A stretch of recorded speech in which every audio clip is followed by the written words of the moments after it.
This is a compilation, should have came out a while ago, but there were issues. Strike. While the iron is ice cold, I always say, better late than never.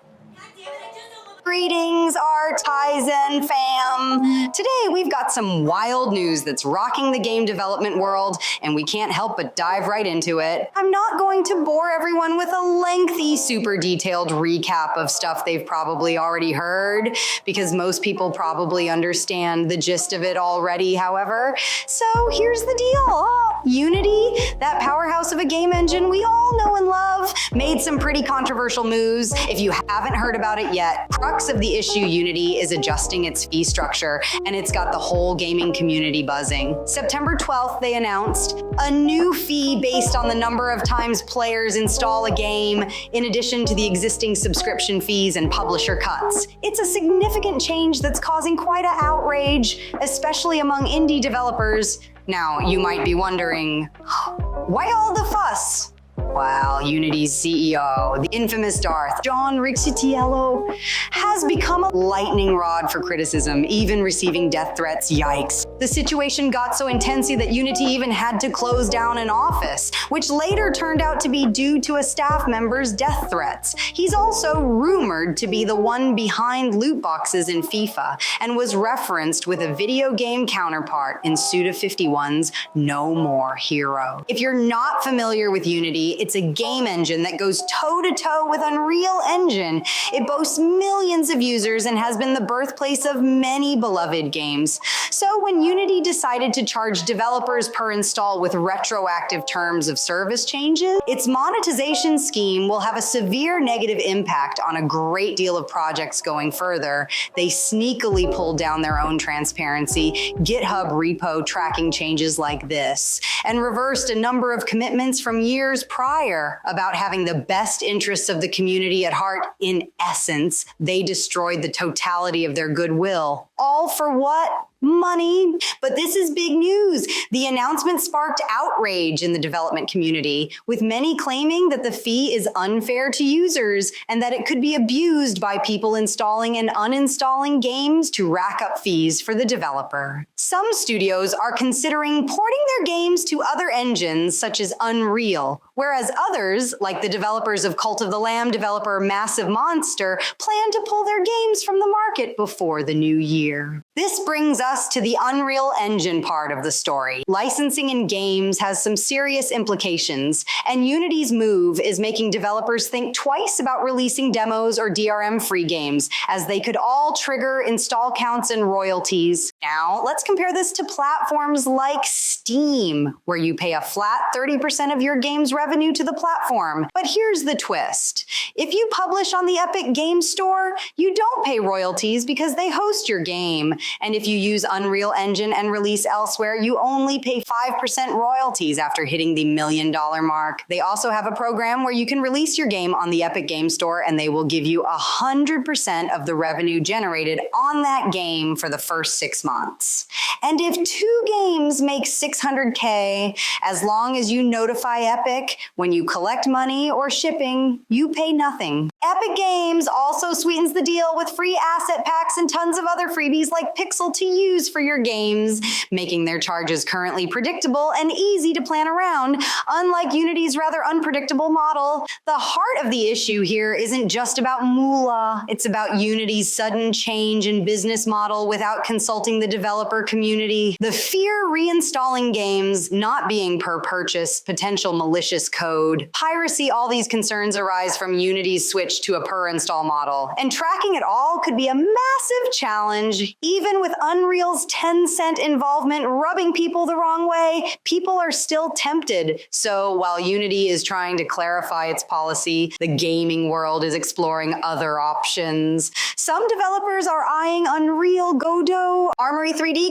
RPG Maker, Game Maker Studio, Amazon Lumberyard, CryEngine, as viable alternatives. Fast forward to September 14th and 15th. Unity decided to do some damage control. Here's the scoop. Starting on 01/01/24, developers are going to have to cough up something called the runtime fee for their games based on the number of installations and revenue generated. If you're using Personal or Unity Plus licenses and your game has raked in over $200,000 in the last year and has 200,000 or more lifetime installs, get ready to pay $0.20 per installation. However, if you're on the Pro or Enterprise licenses, you'll get a bit of a break with lower fees based on the number of lifetime installs exceeding 1 million. Since the backlash, Unity did some course correction making revisions to address the concerns from the community. The first installation of a game will count toward the fee. If a game is installed on 2 different devices, those installs will be counted separately. Demos and games from qualifying charities get a pass, and distributors like Microsoft will be responsible for footing the bill for titles on services like Game Pass. But that won't stop people with scripting know-how, for example, from abusing it and faking multiple devices. So, the drama continues in the gaming world. And the Wookiee must never again leave this city. It was never a condition of our arrangement, nor was giving Han to this bounty hunter. I have altered the deal. Pray I don't alter it any further. This deal's getting worse all the time. Furthermore, I wish you to wear this dress and bonnet. This was never a condition of our I arrangement. have altered the deal. Pray I don't alter it any further. Following statement. Hey gamers, today Unity, the engine we use to make our games, announced that they'll soon be taking a fee from developers for every copy of the game installed over a certain threshold. Regardless of how that copy was obtained, guess who has a somewhat highly anticipated game coming to Xbox Game Pass in 2024? That's right. It's us and a lot of other developers. That means another Craps treasure will be free to install for the 25 million Game Pass subscribers. That's going to be a lot of installations that will count towards a fee. If a fraction of those users download our game, Unity could take a fee that puts an enormous dent in our income and threatens the sustainability of our business. Then it goes on. Short-sighted decisions that seem to prioritize shareholders over their products. Actual users, IFN, hate it here. Massive monsters creators of Cult of the Lamb. 4.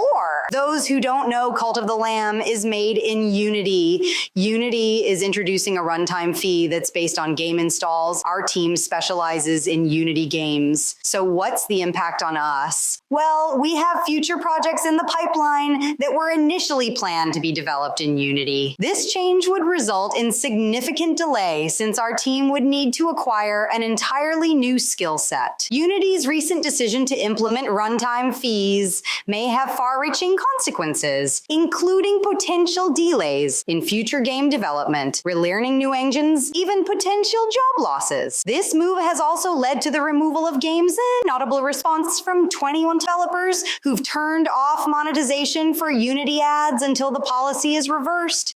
This deal is getting worse all the time. Also, you are to wear these clown shoes and refer to yourself as Mary. Oh, you, man. I'm not doing it. I have altered the deal. Pray I don't alter it any further. Unity's decision appears to be motivated by competitive factors, including its merger with ironSource over a buyout offer from a competing service, AppLovin. ironSource stands to benefit the most from this controversial move, offering runtime fee waivers in terms of credits if they switched ad services to them instead, raising questions about Unity's priorities in the gaming industry. Unity has always intrigued me, especially for its versatility in both 2D games and the impressive work of creators like Sakura Rabbit. However, Unity's recent implementation of a seemingly flawed fee system, coupled with the uncertainty of accurate tracking, raises concerns. Their approach feels like a trust us situation, potentially resulting in developers overpaying, which might not even be legally sound. It reminds me of a situation where I had to fight to prove I'd paid rent that I already had, plus, etc., and to find a new place, short notice. Long story short, I won.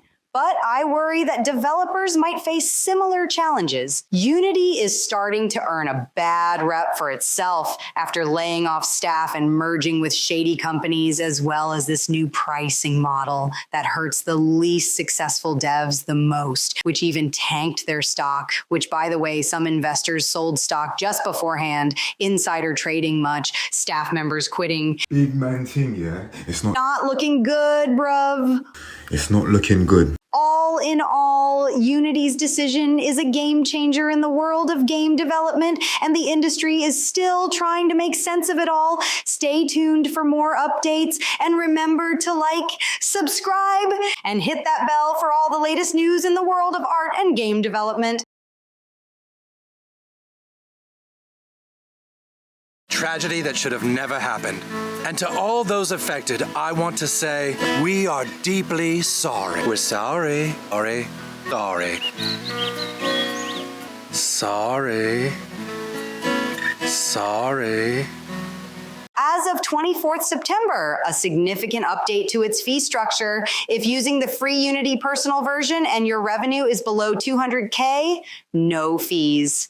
Additionally, Unity has given users the option to remove the Unity splash screen, but this feature is only available in the LTS version, starting from 2023. The new runtime fee is only applicable to Unity versions 2023 LTS or later. Importantly, it's not retroactive, so devs using older versions won't be affected. The runtime fee is self-reported and offers two payment options: a 2.5% revenue share or a fee based on initial engagements, now defined as units sold instead of installs. For those worried about changes applying to their games, if you're using a Unity version prior to 2023 LTS, you're exempt from the runtime fee. However, if your revenue surpasses 200K, you'll need to upgrade to Unity Pro. It provides a new threshold of $1 million in gross revenue over the last 12 months and requires 1 million lifetime engagement sales to pay either a 2.5% revenue share or the unit-based engagement fee.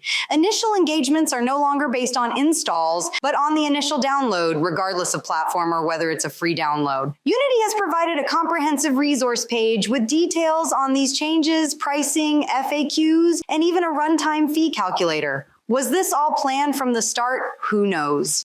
This deal is very fair, and I'm happy to be a part of it.